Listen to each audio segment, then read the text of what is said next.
on. Discovery Alpha, go for deploy. Stich 2, that's everybody in the shuttle program. The crew is go for launch. Roger. Nice to be in orbit. We have followed in their footsteps to get us where we are today.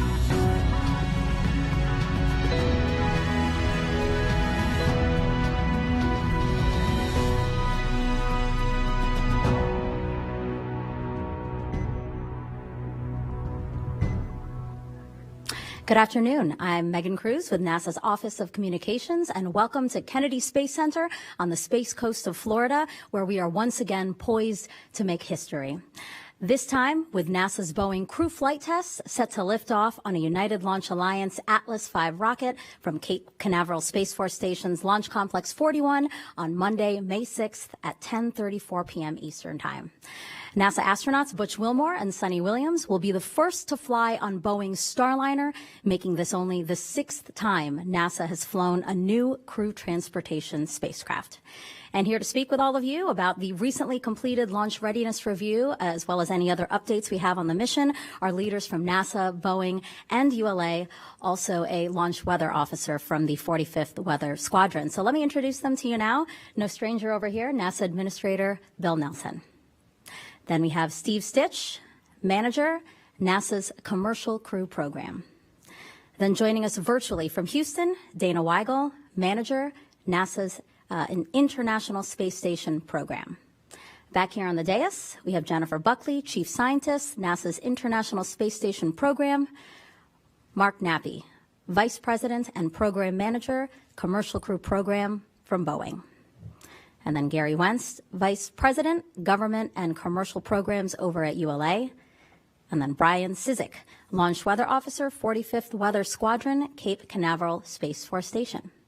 Now, each will give brief opening remarks, and then we'll open questions from here in the room as well as on the phone. If you're here in the room, please wait for a microphone to come to you. And then if you're on the phone, you can get into the question queue by pressing *1. Just a reminder, please ask one question and try to keep your questions to today's mission that we're talking about.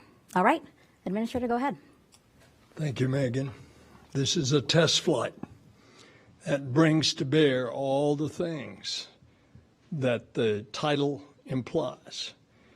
We're testing the vehicle for, in this case, the first time with humans on board. Megan said this has been done 6 times before. So you think of it. The first time humans have flown on a new spacecraft started with Mercury, then with Gemini, then with Apollo, the Space Shuttle, then Dragon, and now Starliner. And come next year, it will be the first time that a crew will climb on and will launch on the Orion spacecraft, which will take us around the moon. Because it is a test flight, we give extra attention. They're checking out a lot of the systems, the life support, the manual control, all of those things that you want to be checked out. That's why we put 2 test pilots on board. And of course, the resumes of Butch and Sunny are extensive. The other thing to comment about this flight is this is all a part of our commercial activities. So you've already seen commercial crew and cargo to orbit with the Dragon and other cargo vehicles. This will give us that additional capability because we always look for a backup. That's why, if you remember, in the competitions on the spacecraft to be the lander on the moon, NASA had awarded only 1, and we insisted that we go to a second competition for a second lander. That's the importance of having 2 to give you the robust capability of carrying out the mission. And from NASA's point of view, it's a fixed price contract. And we share in the development costs, but then the operation is a fixed price contract. We're doing that as we go to the moon as well. And so we are going to have a whole new adventure. This is very much a part of our exploration of space in what I call the golden age of space exploration. And think about it, since we're going to keep the International Space Station going for another 6 years to deorbit in 2031, think about these spacecraft. They will be able then to service the to and from to the commercial space stations, which we expect to have on orbit by the time we are deorbiting the International Space Station.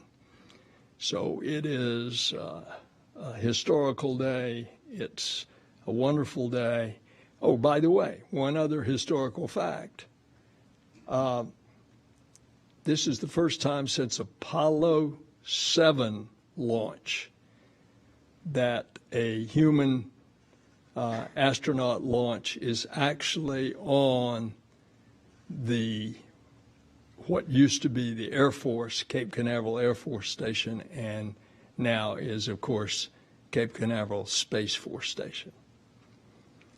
Megan? Great reminder, yes. All these firsts and milestones that we're meeting today with this flight test. Okay, Steve. Yeah, thanks, Megan, and thank all of you for being here. Thanks for your interest in our human spaceflight programs at NASA. It's been a busy time since we last talked after the flight test readiness review. That Friday after the review, the crew got into the vehicle, and you heard from Butch and Sonny, did a mission dress rehearsal. They were extremely pleased with the vehicle. We checked out the spacecraft, checked out the whole process of getting in and getting suited up and doing comm checks.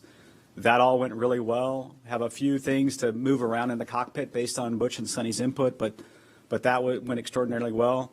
We had a couple of items we talked about at that press event after the flight test readiness review that we've closed out. We did some analysis of the forward heat shield separation of Starliner, and that was closed out. We have good flight rationale to go should even one of those parachutes that pull that forward heat shield off not work properly. We have good flight rationale on that. And then there was one valve at the pad that Gary and the ULA team were working on, and that's been swapped out, and we're good to go there. I just got back from Complex 41 this morning. It was really exciting to be out there for me, thinking about flying Butch and Sonny on Starliner and the Atlas just in a few days. It was great to see the team and everybody's excitement proceeding toward launch. We had the launch readiness review, and everyone polled go to proceed. And Gary and Mark will talk about the timeline of rolling out to the pad and getting the vehicle finally ready for flight. As Megan said, the launch time on May 6th is 10:34 p.m. Eastern. And, of course, we've got to have good weather and the vehicle's all checked out, but we'll work through that step by step. And then we plan to dock about 26 and a half hours later on Wednesday early in the morning at 12:46 a.m. Eastern time. It's about a 26 and a half hour rendezvous. The most exciting thing for me about the launch readiness review was at the very end. We heard from Butch and Sonny, and they talked about their excitement. And after everybody had polled go, Butch got on and wanted to say one thing to the team, and he said he's go for launch. And so it is a super exciting time in Commercial Crew.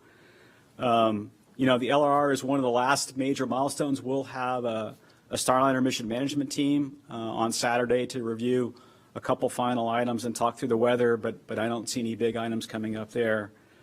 You know, it's been a busy time, and for me, it's exciting to bring Starliner and the ULA Atlas launch vehicle online. We have been striving, Commercial Crew, to have two independent space transportation systems. That's been our goal from Commercial Crew's inception, and we're very close to reaching that goal with the planned launch on Monday. We did a port relocation, and Dana Weigel will talk more about that, but we moved Dragon on orbit to get the port ready, and that's all ready to go. So overall, things are looking good for launch. I know the crew on orbit is excited as well.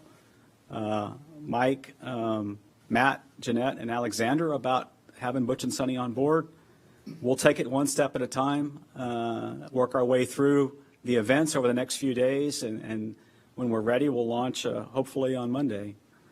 It's important that we're making history. I feel that a lot as the commercial crew program manager. It was just 4 years ago we brought the Dragon spacecraft online and the Falcon 9 launch vehicle, and here we are now 4 years later bringing another system online. So we've been taking our time to go through everything methodically because it is a test flight and we want it to go well. I'm sure we'll learn something on orbit and learn something during the flight, but our team is double checking everything and making sure we're really ready to go.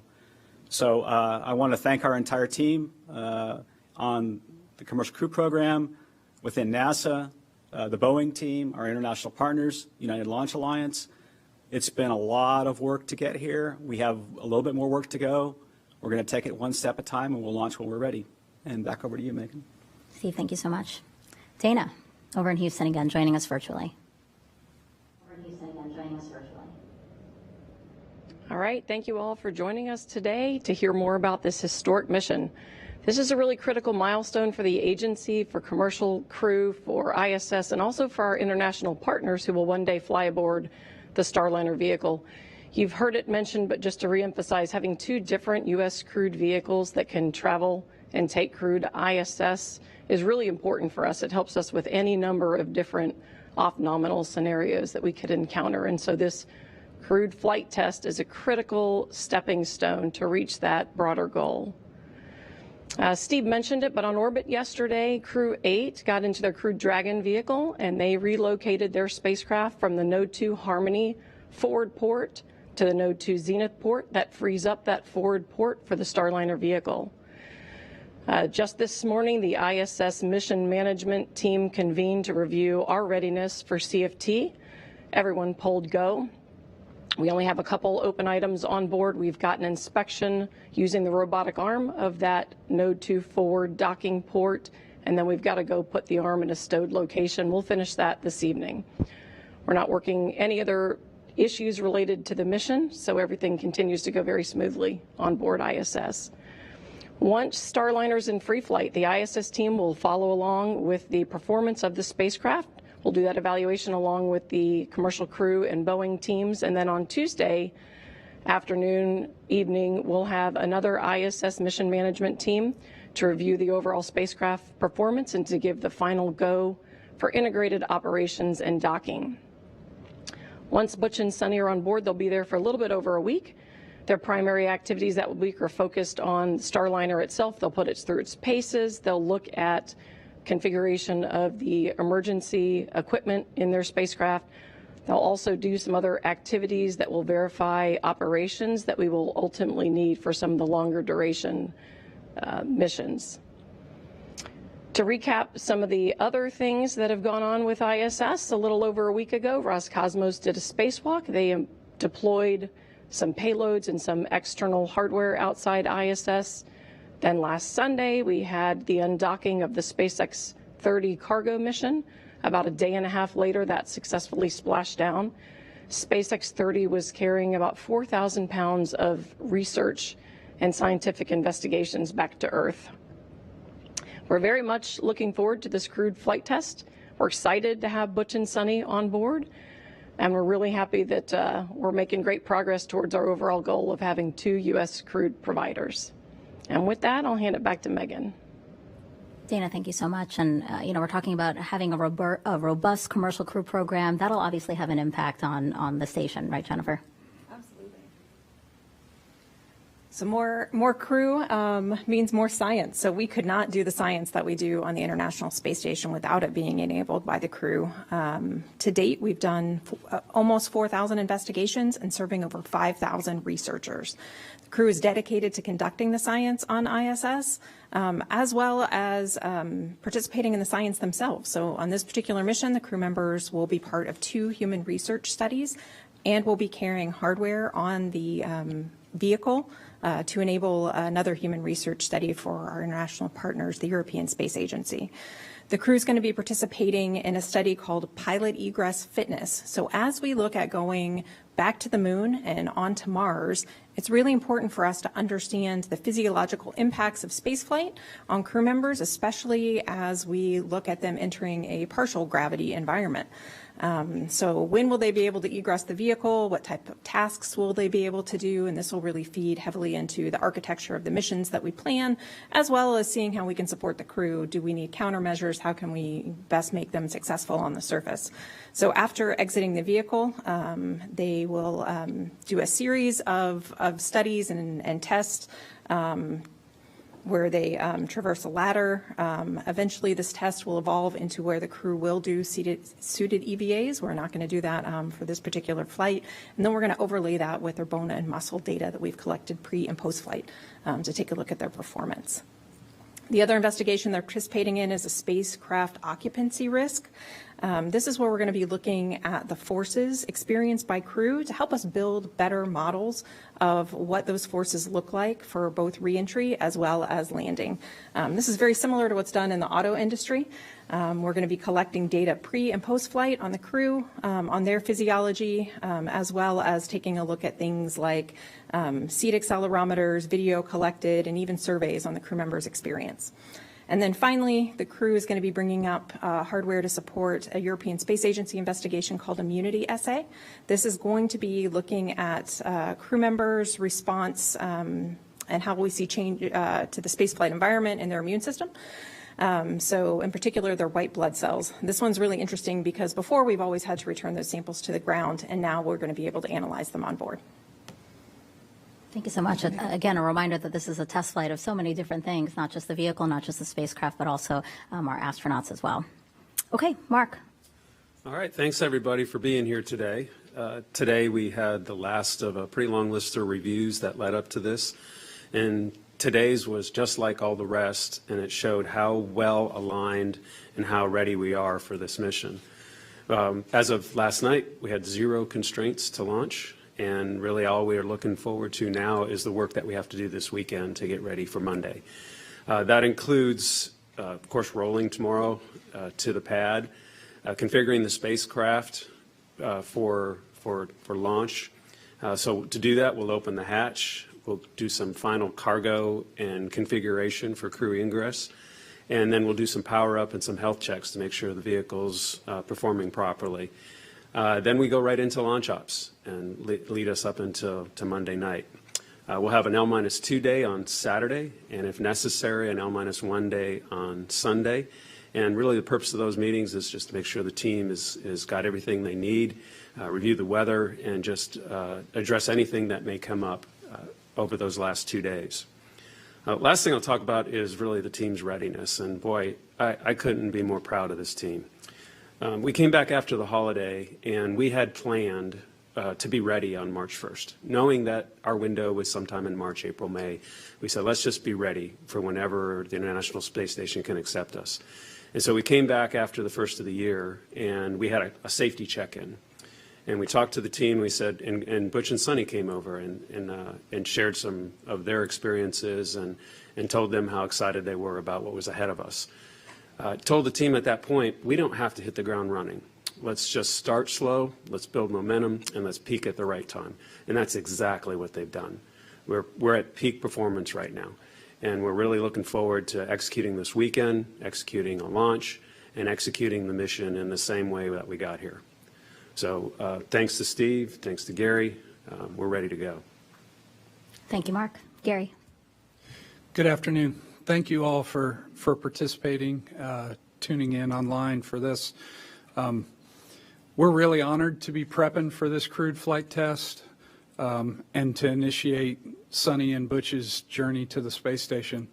There's some history surrounding this mission. So back in 1962, John Glenn flew on the first Atlas, and coincidentally, 62 years later, we're flying our 100th Atlas with Butch and Sonny on board. And so that's very significant for our team. When you look at our team, we've been highly focused on the safety of the vehicle, the safety the payload as well as Butch and Sonny, keeping in our minds them, their families, and the needs of the nation to be able to support this second crewed flight vehicle to space station.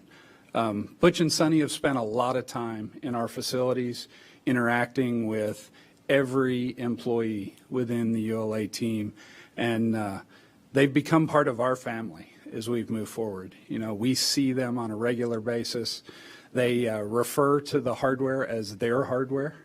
And it's really means a lot to our entire team to see them, to have them on the call this morning and addressing the team about their readiness and their confidence and our ability to get them to orbit. And so that's extremely exciting, and we're just honored to be playing this part of the mission.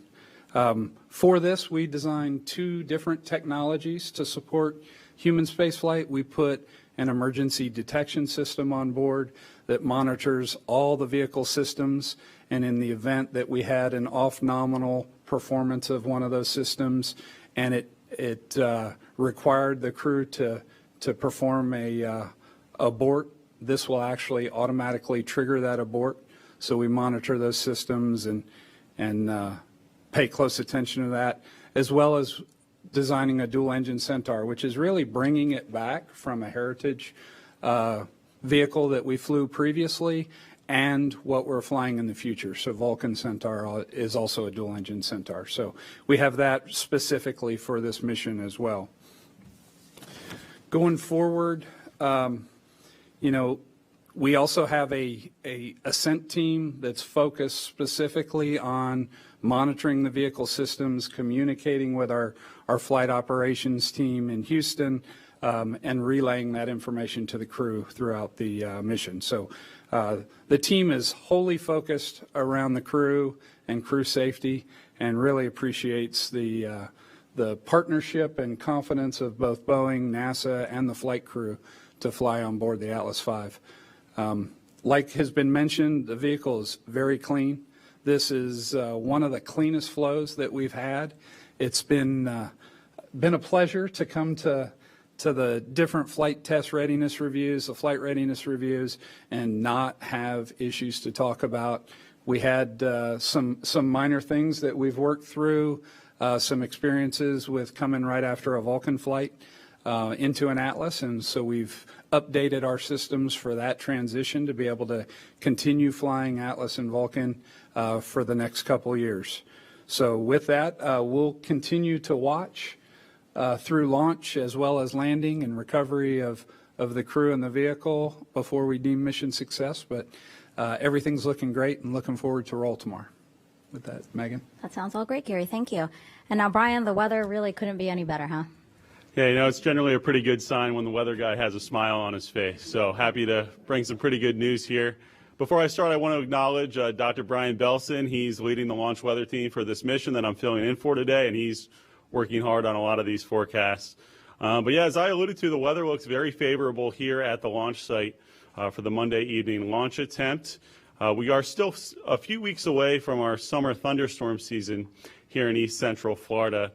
And although we are in a bit of a summer-like pattern with an Atlantic ridge of high pressure in control, we don't have the moisture and instability that we might have in a June, July, August. So that will help really limit the amount of showers that are able to develop with the afternoon heating. So on Monday, we expect some light onshore southeasterly flow to start the day. That will help the sea breeze push inland and farther to the west. So any showers that do develop will be out to the west.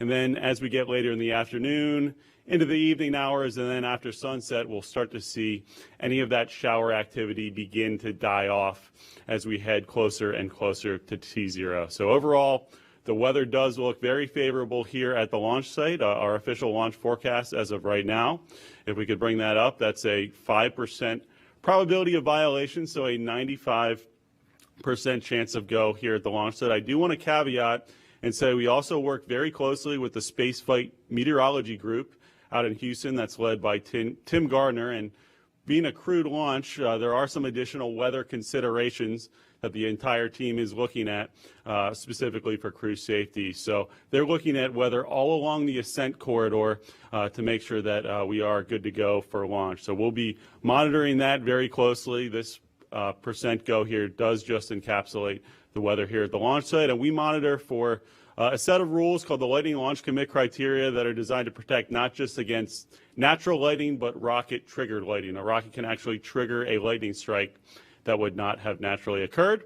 And then as we go to the backup day, in the event that we do have to use the next launch window, weather looks equally as good. Again, a 95% chance of go.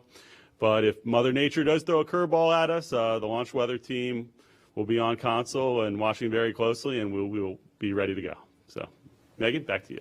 Well, Brian, thank you so much for coming and smiling today. We really appreciate it. All right, so let's head on with the questions. We'll start here in the room. I saw Marcia has 2 hands up. Let's start with you. I can't decide which hand. Marcia Dunn, Associated Press for Mr. Nelson. What personal assurances have you gotten from Boeing that the safety issues on the airplane side have not spilled over into the spacecraft side? And have you talked directly to Dave Calhoun about any of this? I've talked to Dave Calhoun many times, not most recently since the aircraft division of Boeing has had the most recent problems with those bolts on the panel falling out. But Dave Calhoun, when I first met him, he introduced me to his new head of Boeing Defense and Space. And he said, this guy is a good one. And he said he is going to make sure that everything is working in that defense and space sector, which includes the Starliner. And my interpretation and observation is just like has been reported to you today, that they have done it without a hitch, that this is a clean spaceship and it's ready to launch. And I can tell you from NASA's point of view, we don't launch until it's ready. Thank you, Marcia. Over here.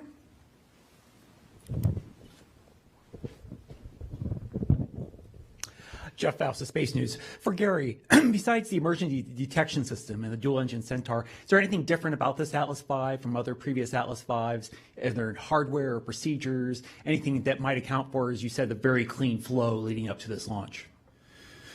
No, other than the emergency detection system and the dual-engine Centaur, the vehicle is pretty much a standard Atlas V vehicle. It goes through the same standard procedures and processes. The only other significant difference is it doesn't have a payload fairing. Instead, we have, as you've seen twice previously, a capsule with an aero skirt sitting on top, and that's all been flight proven and checked out. So we're very comfortable going forward. Great. We'll take a few more in the room here before going to the phones. James over here in the end. Thanks, Megan. Hey, everyone. I'm James, our local reporter at Channel 6. For Mark, I was wondering, is the source of your confidence working through all the delays over the last few years? Has overcoming that adversity brought you to this point where you feel as prepared as possible? Thank you. Well, you know, we go through a pretty rigorous process to get here. And really where my source of confidence comes from is going through that process and getting the alignment that I talked about earlier. We work very closely with NASA, with everything we do from the factory floor to the software to all of our engineering design and our certification products. And we've come to the point where we are all in total agreement. You can't be more confident than that. Okay. And we have Will over here in the back. And while we're getting the microphone to him, again, just to remind those on the phone, to get into the question queue, hit *1. Hi, Will Robinson Smith with Spaceflight Now. Thanks so much for taking the time to all of you. Question for Gary. A couple of years ago, before OFT2, you were asked about the process and the progress towards human rating the Vulcan rocket. In that time, have there been any updates towards that? And, what are you looking at with this mission and the successive next 6 flights of Starliner with Atlas that may help inform human rating Vulcan with Starliner? Thanks. So as we move forward with Vulcan and human rating, we're continuing to do different studies. A lot of the hardware is common. The entire avionics suite is common, and so there's a lot of capability that we have designed into Vulcan moving forward. And as we work with Boeing and other customers on human rating, we're looking forward to the opportunity to fly Vulcan as well with humans on board. All right, let's go to the phones now. We have Jonathan with Fox News. Jonathan, can you hear us? Yes, I can. Thanks so much for taking my question. Jonathan Seri with Fox News. My question is about backup launch dates. I believe you said it was May 7, 10, and 11. I'm wondering what times of day are you looking at for each of those dates? Thank you. Yeah, this is Steve Stich. I can provide those. The first backup opportunity, if we scrub on Monday, would be Tuesday. May 7th, launch would be 10:11 p.m. Eastern Time. And then I don't have the time for the 10th, but we do have the 10th and the 11th, and we can get those times for you. I do have the May 10th if you'd like to do that. It's May 10th at 9 p.m. and then May 11th at 8:38 p.m. all Eastern Time. Yeah, thanks, Megan. Yeah, of course. Okay, we also have Joey Roulette on the phone. Hi, thanks, Joey Roulette with Reuters. I have one question this time for Dana, Mark, or whoever else wants to answer. What items will the astronauts and ground teams be monitoring during the mission, throughout launch, while it's docked, and during the return? Items that might require redesign for long-duration missions. Like, for example, the batteries on Starliner are believed to be fine for this short-term stay, but they might not be fine for a long-duration stay. Will those and will anything else be examined like that during the mission? Thanks. I'll start. Well, first of all, it's been said this is a test flight, so all of the spacecraft systems are going to be monitored. And there's really nothing particular that we're going to be looking at that we know today we want to change.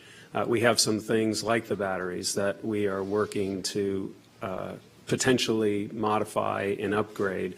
We're really going to depend on the flight test objectives to give us feedback on is there anything that needs to be changed with the vehicle.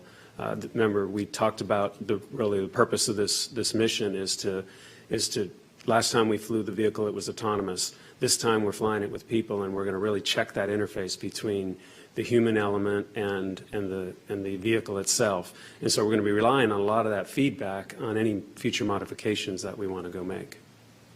And I'll add, I would say there's not major changes we're really planning for Starliner 1. We'll continue to upgrade the vehicle. Boeing has plans to do various upgrades. And one of the things we're going to put in place on Starliner 1 is a little bit better capability for landing in winds. So they've got an upgrade to some of the structure that holds the airbags on Starliner, and that's planned for Starliner 1. But there's the other upgrade I would say is Starliner today can dock to the forward port of the International Space Station. Long term, if you just think about what we just did, right, we moved a spacecraft Dragon from the forward port to the zenith port to accommodate Starliner. For Starliner 1, we'll have the capability to dock at the zenith port, undock from the zenith port, and to also do the port relocate operation. So that's a big upgrade planned in the software. And if you remember what we did back 4 years ago was basically the same thing with Dragon. Demo 2 could only go to the forward port, and then for Crew 1 and subsequent flights, we had the capability to go to either port. So that's the other big piece of software and modifications to the GNC system that we'll have in place. Thank you both. Okay, we have Micah Maidenberg, Wall Street Journal, on the phone. Hey, thanks a lot. Steve or Mark, could you talk about preparing for any potential contingencies that may come up during the mission and how Boeing and NASA will be kind of communicating about those and decision making? Thanks a lot. So I think it's probably twofold. The first is the team that's actually executing the mission. And they train and train and train and train for these contingencies. And they're just well experienced to react to them. So we let them react to them. And we rely on the feedback out of our mission director and Steve's operations manager to give us the information that we need in case we need to help them or we need to communicate across the industry or communicate out. So we have contingency plans in place so that, number one, we're executing them inside our programs and inside our companies, and number two, we're executing across NASA and ULA if necessary. Yeah, and I would add that really it's been really, even for the long haul, ever since the contract was awarded, about teamwork. And if you step back, the flight control team has flight rules and procedures. The crew has procedures in place for many contingencies. If a piece of hardware fails, then they can use the backup hardware. That's all well practiced, as Mark said. They go through simulations and train and understand those flight rules. It's much like we had for Space Shuttle. And then we have a management team in place, a Starliner mission management team, just like we had for Space Shuttle, where if there was something outside the flight rules or the procedures that we needed to do on the mission, that comes to this forum, which we have on a regular basis, and then the NASA team can weigh in.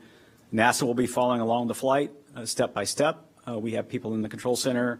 We understand the systems. We want to do that to help with crew safety, but also our ultimate goal is to certify this vehicle, for the 6-month increment missions that we'll fly later on. And so we'll have people in place and working side by side with Mark's team. And we've prepared and trained and gone through simulations, and we'll work through anything that comes up. All right, just a reminder again, if you're on the phone, hit *1 to get into the question queue. But right now, I just want to open up the floor here. Is there anyone with questions? We'll take the one here in the front. We can get a mic to him.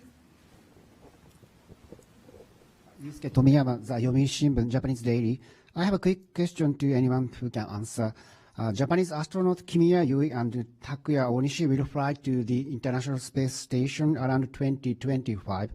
Let me know the possibility that Japanese astronaut will board on the Starliner after the successful crewed flight test. Yeah, we do expect, after we get through this certification flight, the crewed flight test, that we would start flying international partner astronauts as soon as Starliner 1. So we already are working with all the international partners, including the Japanese Space Agency, ESA, and Roscosmos as well, to share information so that they can understand the spacecraft. We'll keep doing that in preparation for Starliner 1 and subsequent flights as well. Great. I saw another hand on this side. Oh, yeah. This is not from Space TH. My question is almost identical to the previous one. When will we see the Russian cosmonaut fly on the Starliner? Thank you. Yeah, Dana, would you like to take that question? I'm sorry, someone was talking over it here. Can you please get it repeated? Can we get a mic back over?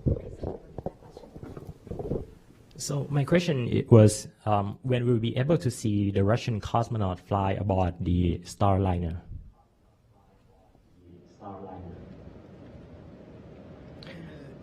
Let's see, as Steve mentioned, for all of our international partners, we're going through the process of getting them all of the data that they need to be comfortable with flying their crew members on the vehicle. For this first test flight, all of the partners are just looking at the readiness of the spacecraft and the safety associated with bringing the spacecraft close to ISS, both for the rendezvous, integrated operations, and docking. And so their go and their commitment for this flight is just limited to that.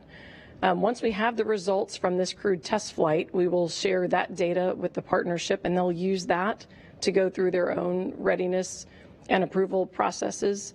We expect on the Roscosmos side that they're more likely to want to see a long-duration flight also. So we think they'll want to fly with us starting with Starliner 2. Okay. We have another one in the room here. We have two in the room. Go ahead. So, Will Robinson Smith with Spaceflight Now again. I guess to Dana, sort of piggybacking off of that, with Starliner 1 flying in likely spring of 25, if all goes well with this mission, and alternating with Dragon, how will that work with the seat swap without a cosmonaut on the first mission, maybe not until the second? Just if you can clarify sort of the flow of that and what the back and forth will look like moving forward. Will we always see Starliner in the spring and Dragon in the late summer? Thanks. Sure.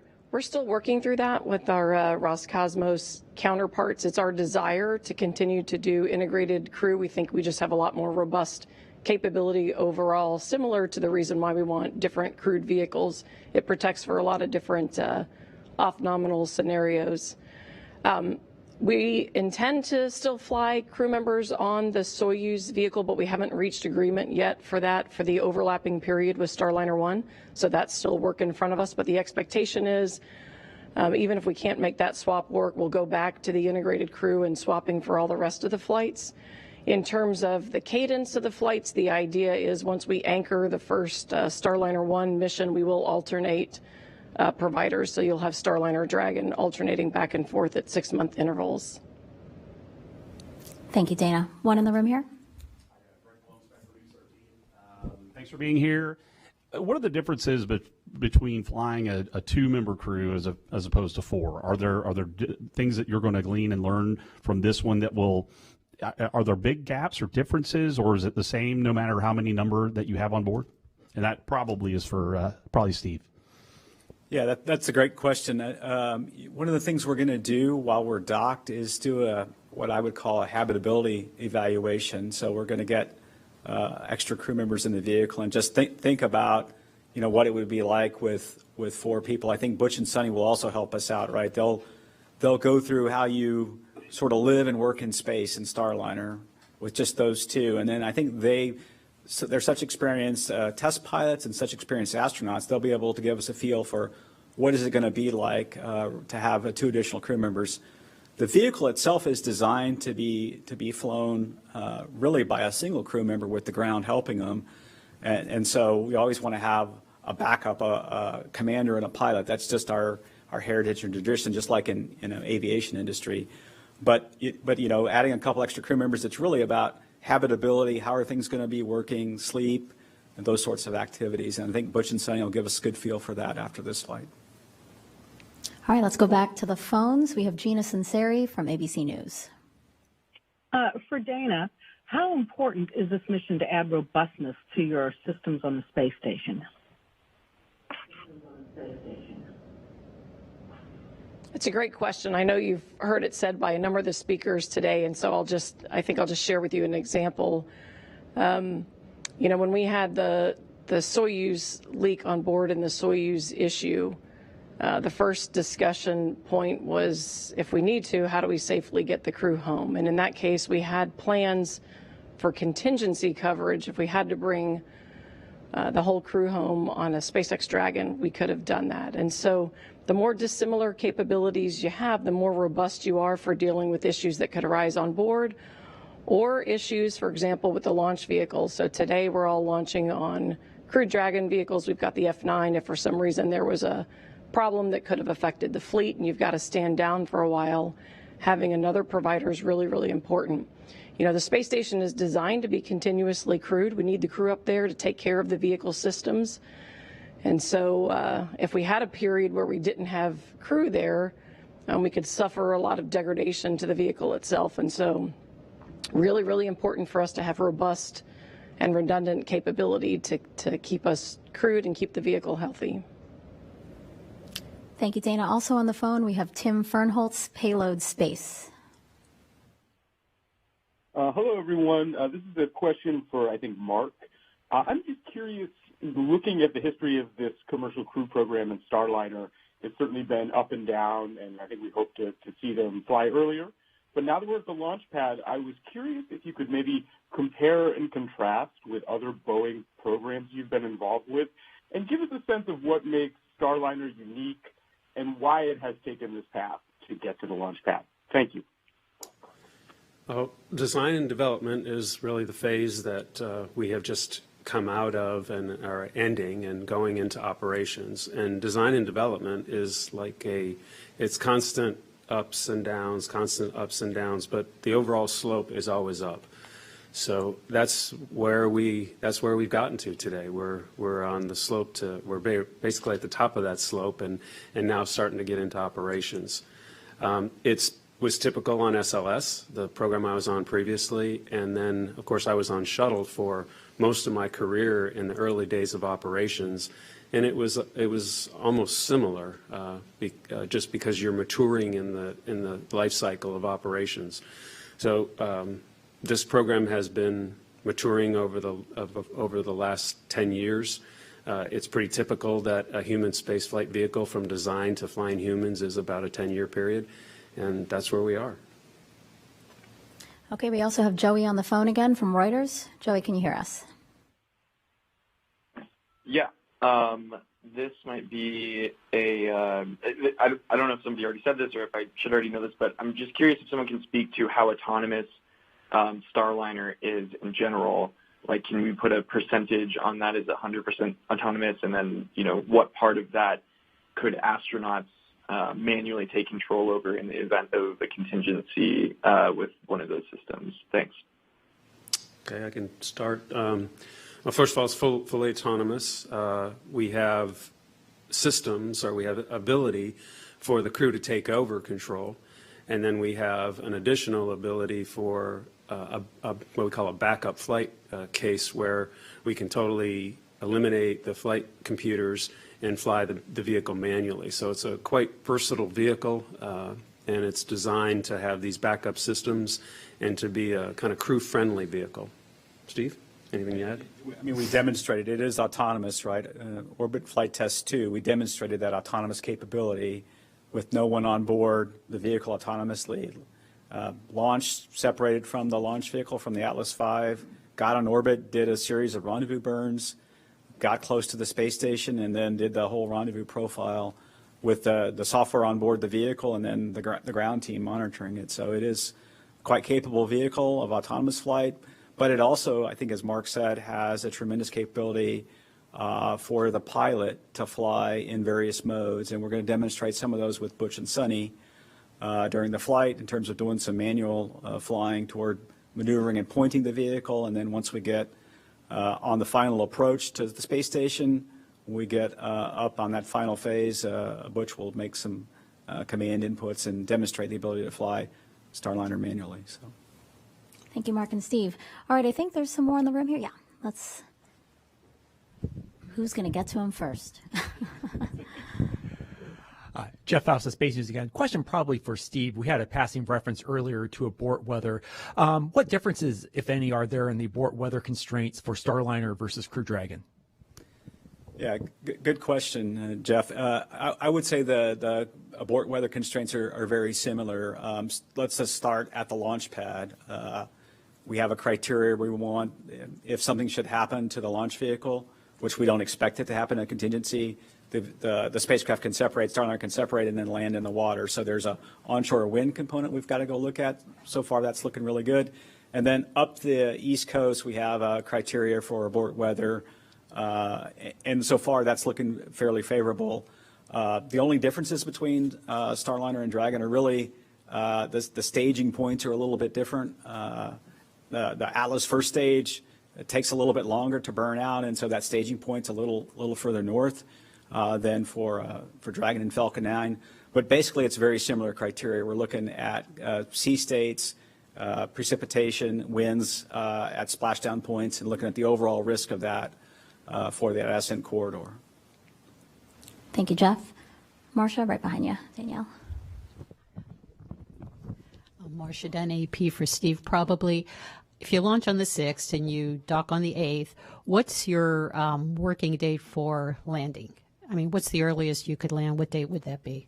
Yeah, the earliest date right now would be around May 15th. So, and that's essentially the first opportunity after the 8 days, right? We assume we need about 8 days when we look at all the mission objectives that we plan to go do. And so it's around the 15th, but we'll have to look at the weather, and we're also going to look at how things are going in the mission. Is there anything we want to learn? One of the beauties of the manifest that we've executed so far this year is we've laid out this pretty clear summer on ISS to where if we need to stay a little longer, we can at ISS. So, but the 15th is about the first day. I mean, we'd have to look at that. We've got, opportunities that are ascending, which is a day landing, and then like the 17th, a day later, it would be a night landing, descending. So, we'll look at the weather. The weather may be a little bit more favorable in the desert after sunset. So we'll look at that, and the descending may be a little bit better. So. Okay, we'll go back to the phones. We have David Curley, full throttle. Thanks very much. Mark Nappi, with all due respect, 4.5 years ago plus, we were talking about who was going to capture the flag. You talked about the program maturing. You've gotten there. Can you put a little perspective in that? And since the last time we talked about the long-term future of Starliner, have you had any internal discussions at Boeing, and have any decisions moved closer as to how long the spacecraft will operate? Thank you. Okay. I'm not sure how to answer your question about maturing. We are to a state now where we are ready to perform the test flight. And I've never felt readier on any mission that I've ever participated in. We are fully aligned with NASA and ULA, and this is a very clean, it's been a very clean last month. So we're mature, and we're where we're supposed to be at this point. As far as long-term, yes, we've been working on the long-term plans for Starliner since the 2 years I've been on the program. And there's a number of areas that we had to go look at. Do we need additional spacecrafts? What are we going to do when we transition the vehicle? When are we going to transition the vehicle? And we've knocked a couple of those questions off. What I can tell you is that we have 6 flights to fly with NASA on this contract. That takes us out to the end of the decade. And what we do after that, we have time to make those decisions based on the International Space Station, based on the other space stations that may be put into orbit after that. Those are all things that we need to consider as we go forward. Okay, last call for questions here in the room. One right here. John Tilko with Aerospace America. For either Steve or Dana, are you looking at any scenarios to increase the cadence of flights to the ISS, maybe go with shorter crew durations to enable more crews on orbit, as well as up the use of the vehicles for more than just once per year? Dana, why don't you take that? Let's see. Yeah, I'll start with that one. We're not going to change the duration of our crewed flights. Our plan is to continue with our 6-month crewed flights, but I know you've seen us do this. We've got private astronaut missions that have a shorter duration. Our intention is to continue supporting the private astronaut missions. Those right now are around 2 weeks long, and of course we run into weather. Sometimes they can be a little bit longer. So we'll continue to try to fit in as many of those missions as we can, but no plans right now to change our crew intervals. And right now I would add those 6-month flights, it seems about right for that increment relative to when we can get vehicles ready and to go fly. And then also we're collecting, medical data on the crews, and the scientists really want some stable increments to collect that data. So they would like the 6 months to collect how does the crew perform and how do they readapt. And we've flown a few astronauts and cosmonauts out to a year to collect data from Mars. And so some of the data is really driven by maybe the 6 to 1 year duration versus getting those shorter duration medical data. So. Okay, we have time for one more question. Not seeing hands here in the room. We'll go back to the phone. Joey, take it away. Hi, thank you. Quick one for Gary or Mark. It's been said that crew rating Vulcan should be pretty easy given its similarities to Atlas, and I was just wondering if you could give a ballpark on how much you think that would cost to crew rate Vulcan given the ease. And who would be the ones paying for that? Would that be ULA, Boeing, or NASA? Thanks. Gary, how much is it going to cost? I don't know that we're really prepared to give an exact figure at this point, Joey. We definitely are leveraging all the efforts that we've made to date on Atlas, and we'll work with Boeing to determine there may be some unique requirements that are brought forward that we need to consider, and we'd have to factor that in. But it's using a lot of common hardware. It's got the same RL-10 upper stage capabilities.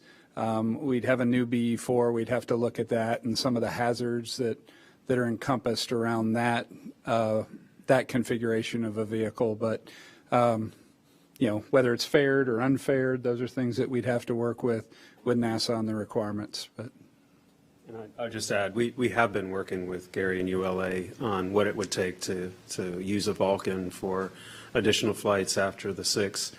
And that's what we've been working on for the last year and a half or so, is just understanding what is it going to take. What does the cert flight look like? If we have to do one, what are the changes that have to be made?